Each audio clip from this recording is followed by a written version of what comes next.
Good morning, Galilee family and friends. I hope you're staying warm on this chilly morning. I am. I got my nice hot cup of tea and my super warm, cozy, soft robe on.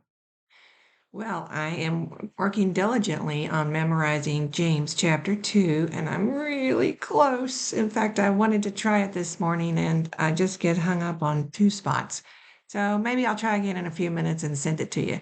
However, there is an interesting part in James 2. It's at verse 24 where he says, "You see, a person is justified by what he does and not by faith alone." And of course, that will strike any Christian who has just read Ephesians, which is not too far from James, where Paul says, "It's by grace you have been saved through faith, not by works, so that no one can boast." So there seems to be a little discrepancy there.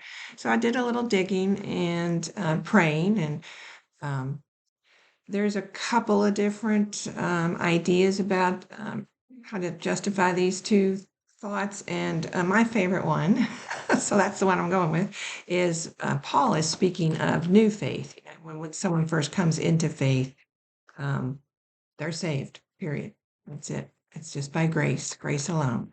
And James is referring more to the daily, ongoing faith, how we live out our faith. So a long time ago, I remember learning this. It was like three C's, and it was about faith. First, it's content, which is basically the facts. Here's the facts. And second is consent. So you have to say, okay, those are the facts, and I believe those facts.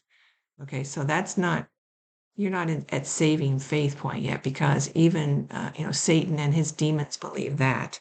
And that's what James says here also. Um, a little further up in verses 18 and 19 says, even they believe that. So, and they're afraid, they shudder. So, how does that make us different from them? Well, the third part is a conversion, there's a change, it makes a difference in our lives. I remember speaking very recently with a friend talking about her conversion. Um, and she said, as soon as, the realization came to her, she wanted to be a missionary. She just wanted to go out and tell people. And that it was like that for me too. It's like you just want to go and tell people. It's just part of it's faith. Um, it's like you can't help it. Anyway, and James mentions, oh darn. Oh, sorry about that. He says, some of you might say, you have faith and I have deeds. Well, show me your faith. Show me faith without deeds. You can't. It's just words. It's empty words. It's useless. He uses the word dead. It's dead faith. And he goes on and says, I'll show you my faith by my deeds. So wasn't it Francis of Assisi that said, preach the gospel often and when necessary, use words? Okay, that's the same idea there. So I'm really enjoying chapter 2. I hope to get it to you soon. And without stating the obvious, it is Christmas in a couple days, in case you live under a rock somewhere or something. And of course, we're talking about faith in that little Christmas baby. And I just imagine Mary and Joseph, when we were in Israel a couple months ago, we saw, the cave where Jesus was born, and it was pretty cool being there.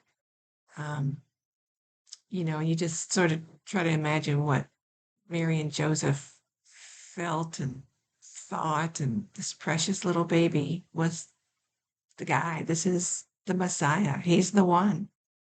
How exciting and scary all at once, but I love that the angels did appear to both of them, because they always had that, just in case a little doubt would creep in. They was like, no, no, no, this is it. This is the real deal. So I hope that you enjoy our Christmas baby this Christmas, and the love and the absolute joy that the life of Jesus brings. He himself, what he did for us, that we would never forget that. And so I love you guys. I won't forget you. And I hope you have a super Merry Christmas and a wonderful New Year. And I'll see you on the other side. Maybe I'll see you in a minute with James too. Love you guys. Bye.